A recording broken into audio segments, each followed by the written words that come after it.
So hello, it is indeed that time again. It's time for State of the Universe after SummerSlam. Quick side note, this is being recorded after SummerSlam because I still don't know the situation. If you're seeing it and SummerSlam hasn't gone up, that's why the champions are still the same. I'm not going to go through the roster page. I'm going to go through the roster page, but edit it out and put it at the start of Raw so I can still go over that bit, but it won't spoil anything from SummerSlam. If SummerSlam has already gone up, then it won't matter, because you already know what happened anyway. That's why the champions haven't updated yet. Not that there's any title changes. But, yeah, this is just standard State of the Universe. We don't need to get my goals up, actually. Hold on. So I do have the goals here, yep, and we'll go over them all one by one to see what we're on path to, what we can actually delete, and everyone's favourite part, what we can add. But first and foremost, not that, Connell. I feel like I have to address the great big fat elephant sitting in this room.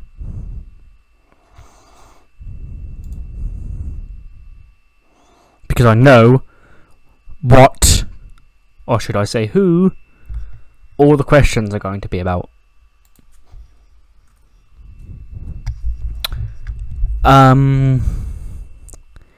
As of right now, I could, I guess, bring him in, but I don't fancy it as of right now. That could all change. I could just get further along and decide, hey, fuck it, we're going to bring him in. But I may add him back into the database, but send him to AEW, because, like, he just wouldn't go back to the WWE. Especially, even with Vince gone, it being a different company, Triple H is in charge. Maybe we could, I could get them to bury the hatchet and bring him back. But as of right now, I don't really want to do all of that shit. I know I have AJ, but yeah, that's the status of him. Obviously, if you really want to request him, you can. And if I really like the idea, I'll consider it. But I don't know, something's telling me not to do it, despite it officially not being as unrealistic as it would have been at the start of the save. But yeah, so that's him out of the way. SummerSlam was a great success. Both shows, I can tell you, both shows got a 97. So if this is going up after SummerSlam, you already knew that. If it's going up before, there's a heads up. We got some banging shows. I think it's mainly due to I actually go for my top 100. Yeah, SummerSlam night 1 and 2, 2021. No, night 1 got a 98 actually. Yeah, fair enough. But yeah, they are my two best shows ever because I bought the special set and all that, which I also did for WrestleMania. But the main events of those clearly weren't as good. But anyway, I've done all these contracts as well, so don't worry about them. They're all sticking around. I'm not letting Seth Rollins go. We start off with the goals. Push Bo Dallas and Cameron Grimes. I can go onto the roster and show you them because they didn't wrestle at the pay-per-view. Bo Dallas, he's getting there. He's finally recognisable. I've never seen Bo Dallas get over in any TEW save I've ever seen. So it's an actual challenging goal, and I'm working on it. Again, I'm going to keep referencing this because I don't know the situation. If you have seen SummerSlam, you'll see he got a fun new character on that show, which I'm probably going to keep around because it made me laugh so much. If you haven't, if it hasn't gone up yet, there's a sneak peek. Bo Dallas does appear in a segment on SummerSlam, along with Cameron Grimes, who is, slightly more over than Bo. And this is the guy, really, like, if Bo's going to be going in his direction, like Cameron Grimes, I'll probably keep them together for a little bit, but I think that partnership may be coming to an end in the short term because of where I see both guys going. Grimes, of course, is the guy that's going to be having more upward trajectory, but I will keep Bo on television because that's the goal, is to keep him around. Apollo Crews, let's click him so I don't spoil anyone else. Yeah, Apollo is at 70s. This is the most over he's ever been. The Nigerian Prince gimmick is very good because he did get those World Championship matches against Keith Lee. So I think he's been really helped by being in those.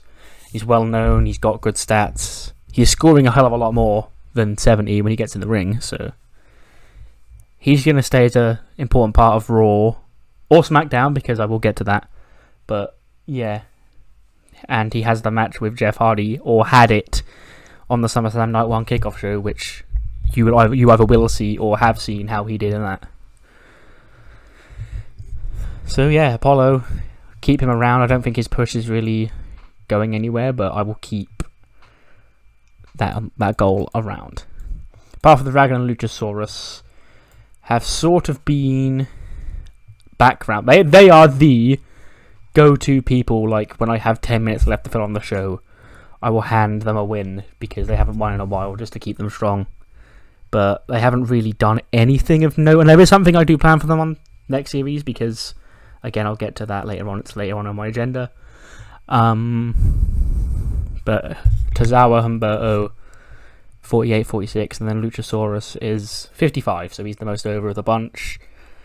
And yeah, I do have something for them as a unit still, so leave that one with me.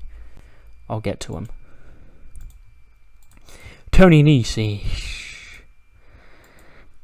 He had that segment with Dolph Ziggler, or that feud with Dolph Ziggler when they split up, and he's been perennial. You're going to make this guy look good with a win. Because his stats are actually really good, look. But 91 basics, 83 selling, 100 consistency, 91 safety. It's just, he's another one of those guys that I never see get over in TEW, no matter how many times you use him. There is, it might just be me, but there is definitely that sort of ilk of people like that. Bo Dallas is one of them. The Ascension were like the fucking worst for it.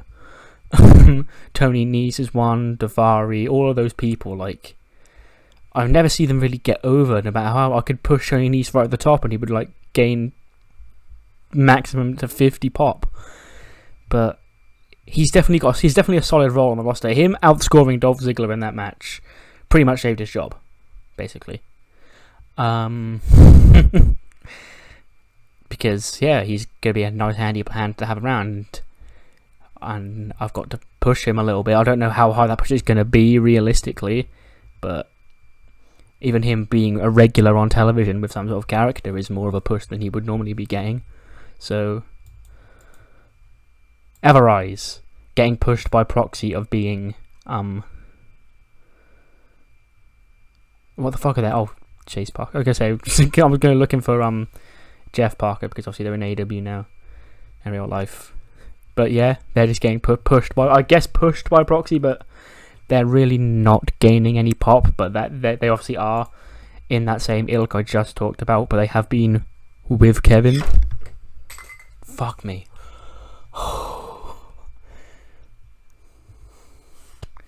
Just shit myself because the stand I'm sat next to, like, it's right at my head level, and it's got all my Funkos on it, and one of them just fell over, and the stand it stood on, flew and like jumped onto my laptop, and it made me shit myself. I was like, I was dying. Anyway, they will continue to be pushed by proxy of being Kevin Owens' friends, basically. Robert Roode, 70s by 2022. I don't want to give anything away about him because he had a match on this show, but he's basically there already. He just needs to get 1 more over in Puerto Rico and 3 more over in Hawaii, and he'll be good to go once he gets there. So I like to think that in the 4 months after the year I can get those points on him, and that'll all be fine and dandy.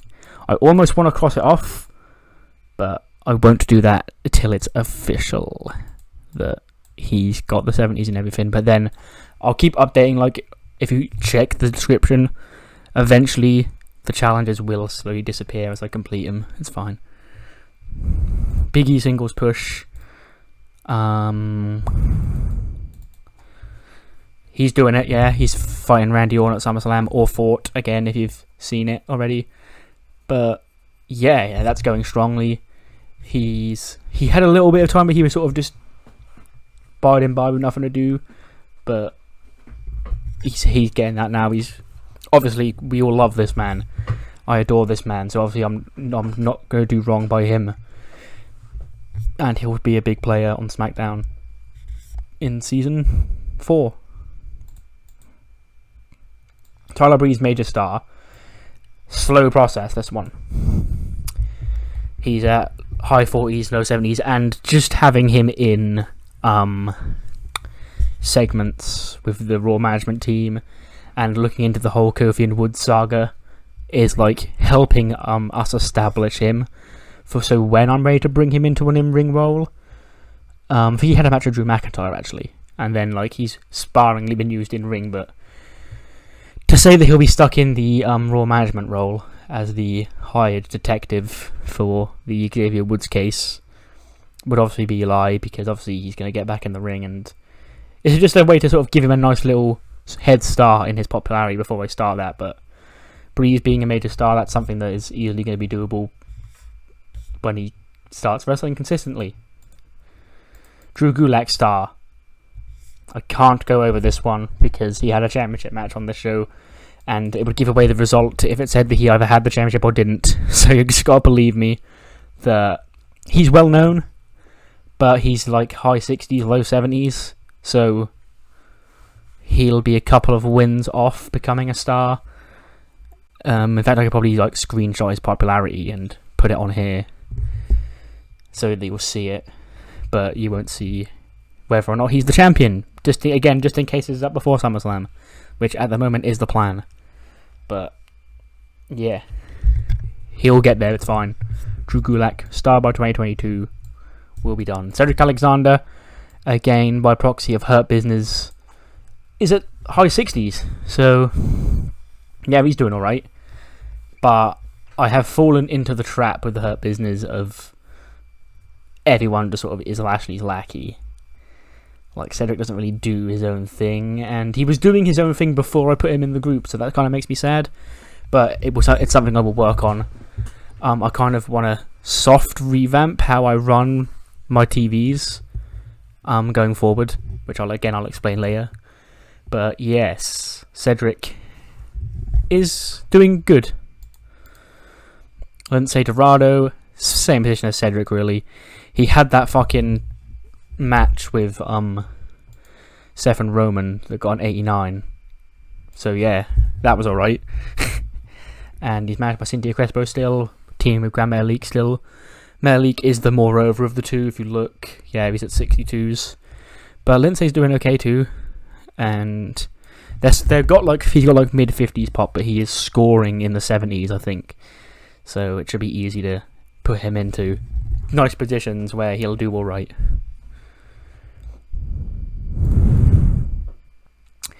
100 times 24/7 champion for R-Truth.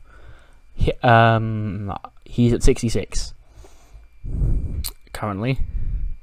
If we look at Truth, yes, he's a 66 time. Or if I just go on the 24/7 championship, and yeah, 66 time champion. And I'm gonna have to cut off the bottom part of the screen here because there may or may not have been a SummerSlam R-Truth party at 2 Electric Boogaloo that I don't want to spoil the results of. Only world champion by 2022, Mr. Money in the Bank. Star, I believe, or well known, one or the other. I've just closed down my fucking Oni here on. Yes. Oh, he's well known, he's high 60s, low 70s. He's not quite at that level to cash in and win it at the moment, but he really isn't far off. And when that day happens, the crowd will explode, and however many thousand fans are in attendance, that number of index fingers will be pointed to the sky as the hero Oni Lorcan wins. Pete Dunne, first English WWE champion. I haven't forgotten about this one. There's a reason why that you haven't seen him yet. I'm holding him off. I haven't forgotten about him, so I do know when and where he's coming in. So it's fine. Relax. Pete Dunne will be okay. Again, there's no end goal on that one, so it really is just get him ready, and then I can pull the trigger whenever. So Finn Balor, world champion by 2022. That's why he's back up here. Feuding with Kevin Owens. He really had only feud with Kevin Owens, really. He's been in and amongst the world title scene, though. He's a star, 76 pop, and he's got 4 months to win the world championship. That should be a good one. Drew Gulak, mid-card champion by 2022. Sami Zayn, world champion by 2022. Those are both very much in the same boat. And I won't be showing you either of their stats because, again, they've both had championship matches for a world championship and a mid-card championship on SummerSlam. Dolph Ziggler, world champion. Again, there's no end goal here. But Ziggler really is, if I give him a nice enough push, he'd get within reach of the world title in like 2 or 3 months. But the thing with Ziggler is, he's Dolph Ziggler. Like, you could get him credible enough to be the world champion, but you'd have to like keep him away for a while, or like phase him down and then do some sort of big character change with him, just something that like, because at the minute he just exists as a mid-card body, and like that's not really gonna get him world champion caliber. So there should be some sort of big shift in Ziggler, and again, I haven't forgotten about him. Leave him with me. Edge and Christian tag team champions. We can delete that one because they've done that. They won them off New Day and they lost them to the Undisputed Era. Mid-card title change on Raw or SmackDown is one we've also done because Damian Priest dropped it to The Miz, or no, other way around. Miz beat Priest for it at Money in the Bank, and then the night after he lost it to Damian Priest on Raw. So that's a mid-card change on SmackDown. Boom. Omos, mid-card champion. The big man of Bivens Enterprises is sort of going up in pop by standing around in segments, like a lot of people. But he's in the PC. He's trying to get better, and he'll be mid-card champion someday. Xavier Woods, singles champion. Star popularity. He could win that whenever, really. It's just when I feel like pulling the trigger on him, he'll be ready. Rated RKO winning the tag titles seems a long way off. Because Edge is a babyface champion with Christian, who was also a goal, and Randy's a heel on SmackDown. So again, good job there's not really an end goal for that one, but again, I haven't forgotten about it. It will happen at some point. And then the AI generated tag team.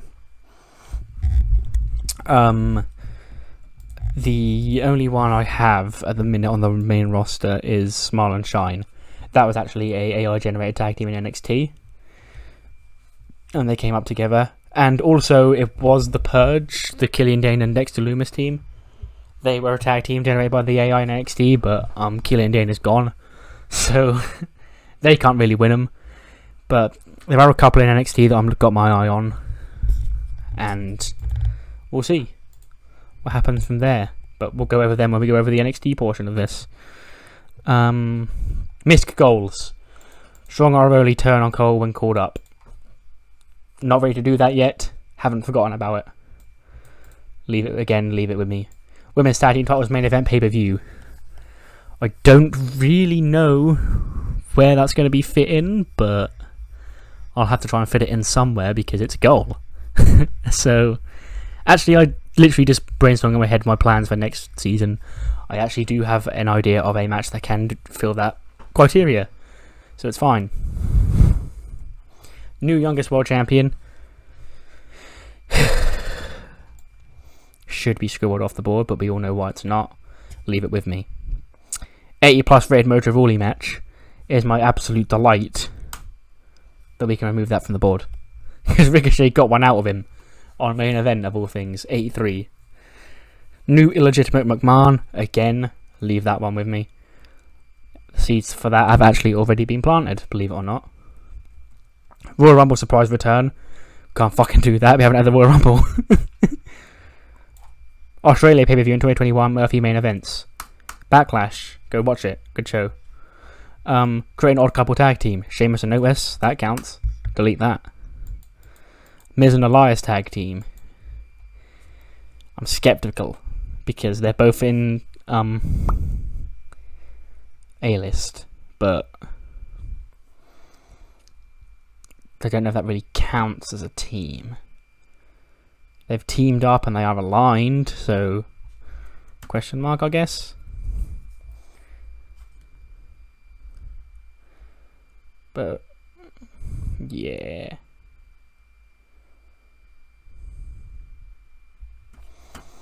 OS franchise player is not something I've got. Oh, I nearly went to go look at him, but he's got a title match, so I can't. He's got the entertainment stats to be a franchise player, I think. It's just the case of getting his popularity back up. I say back up, but he actually is the same level of overness as he was when he was the WWE champion. So that's a little bit out of my hands, but if I just keep having him on TV, eventually he'll get over and maybe his stats will grow more. Maybe if I stick him in the PC or whatever, he can eventually get the stats and become a franchise player. But the thing with that goal is it may be impossible. Because if you go onto the franchise player screen, if you go on a creative, right, I've got John Cena here. The enormously popular John Cena is currently 44 years old. He's got extremely impressive star presence, exceptional charisma. Star presence and charisma is what it judges it on, which the game probably will say Otis has got terrible at. So yeah, that's probably a little bit out of my hand. I'll keep it up for now, but it may be out of my hands. Great Khali to rival R-Truth for the belt. He's done that. R-Truth has had many rivals for that belt.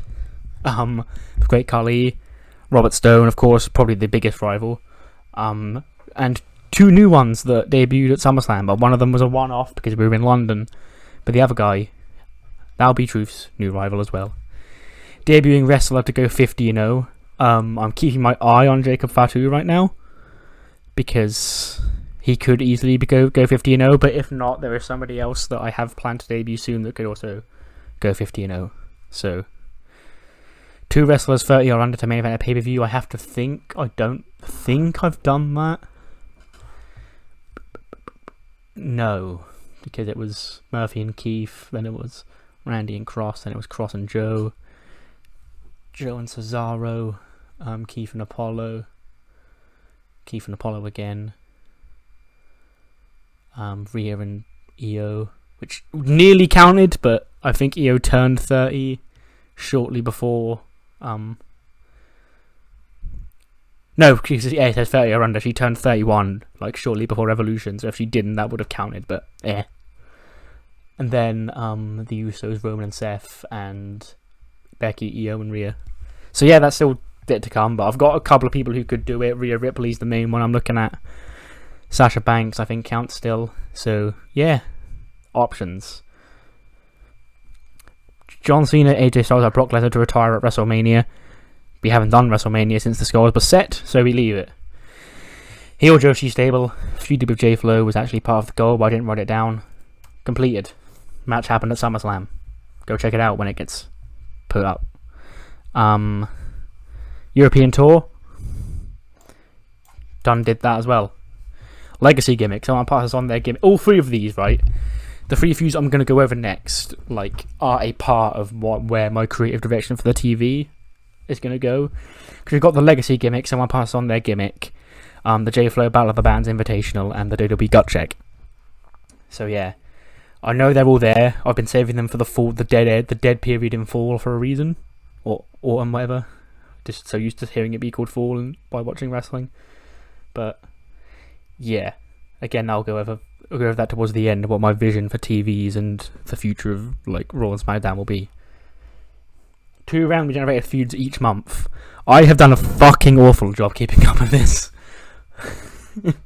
I think there were 1 or 2 months I missed. So if you want to give me a soft penalty, you can. But I'm going to keep it there and hopefully do them all each month. But I think I'll get rid of it after Mania. Like, it'll be a 1-year thing. Create NXT India. I don't think I've created NXT India. I've got an Indian Performance Center. But, yeah. WWE Performance Center India. And I've got people training there. KSI and Bad Bunny training there, of course. But I haven't got NXT India yet, which shouldn't be too difficult for me to set up. It's just a case of finding enough Indians. 2021 Mixed Match Challenge. More on that later. Evolution 3, we did create a new match type. I've got a few ideas. So now it's time, the reason that you're here, I'm sure. We've got a lot left. We've got a lot in there anyway, but we could always use some more goals. This time, I want you to fuck me up. I want, like, a couple of goals I've had so far. I've gone, that's a bit silly. I wouldn't have done that anyway, but I guess I can fit it into my plans. I want you to actively try and mess me up. I'm going to regret saying that. But also, don't be too ridiculous when I say that. Like, there's a line between a challenge and just making it not fun. Because if you just make it not fun, I just won't do it. But if it's really hard, and I think, that could be interesting, then I'll pick it.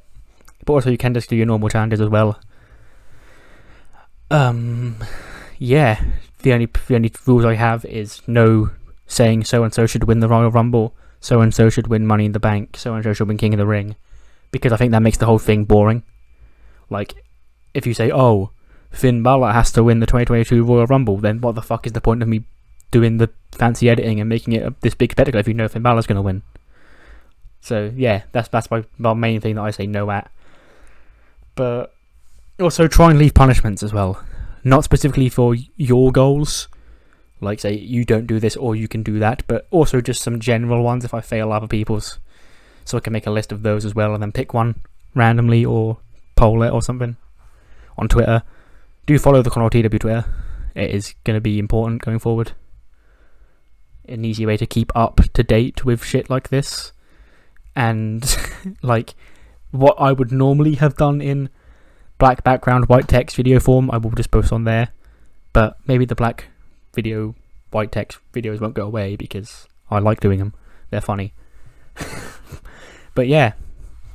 Now just a quick look over the rest of the world.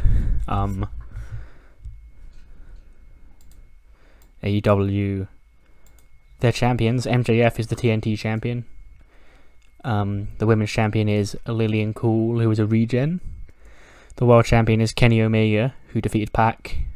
And the world tag team members are the Young Bucks. So they've ended up with the belts anyway, even in this fantasy world. NXT champions are... The NXT champion is Ronnie Hughes, who is the footballer regen guy that spawned in with like 65 popularity. Cruiserweight champion is Ricky Starks. The North American champion is vacant. I guess Timothy Thatcher got injured or something. Grizzled Young Veterans are the NXT Tag Team champions. And the NXT Women's champion is still Naomi. NXT UK, Dragunov and Connors are the tag champions. Zoe Lucas is the women's champion, and Tyler Bate is the UK champion. Because, fun fact, I did laugh at, I did post the picture in the Discord as well. TW Hub, I'll also link that in the description. I should probably start. On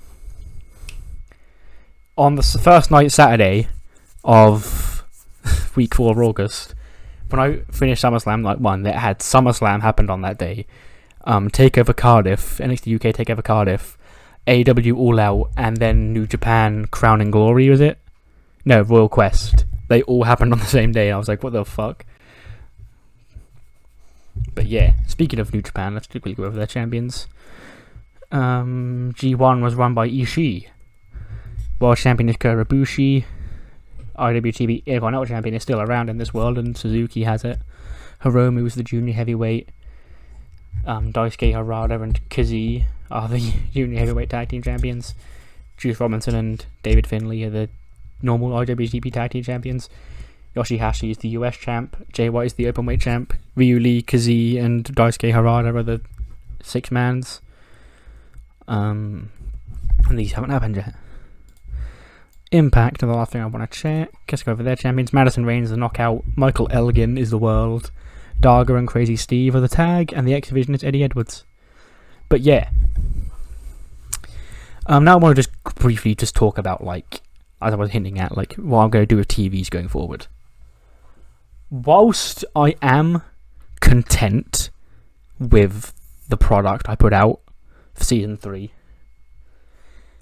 there's also a part of me that thinks it was rather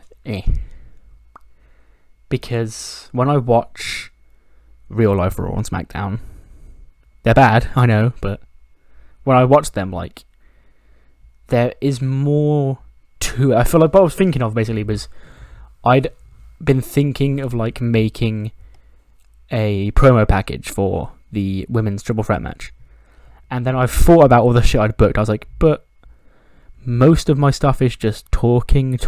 Someone comes out and attacks, post-match fight, blah blah. Yeah, it's all very samey. Most of my feuds are the same. Like, I sort of want to go more out there. I haven't really booked that many out there sort of segments. Like, obviously you've got the beer truck segment, stuff like that. Doesn't happen in my save because it's just, oh, he comes out, he cuts a promo, and then so and so comes out and attacks him, blah blah blah. So that's the sort of thing I do want to change. And I also want to change like how I run the shows, because I've sort of tried to get better at it, but I am still very much in the mindset of segment match, and then segments go 5 minutes by default no matter what they are. I sort of want to structure it more like an actual show, where I get like, I say 10-minute opener, then a opening match that goes like 8 minutes, then 1 minute backstage segment, 3-minute segment here, blah blah blah. To sort of structure it like an actual show, instead of just a product of me just blarting and playing a game. And that's where the other goals I was going over come in, these three.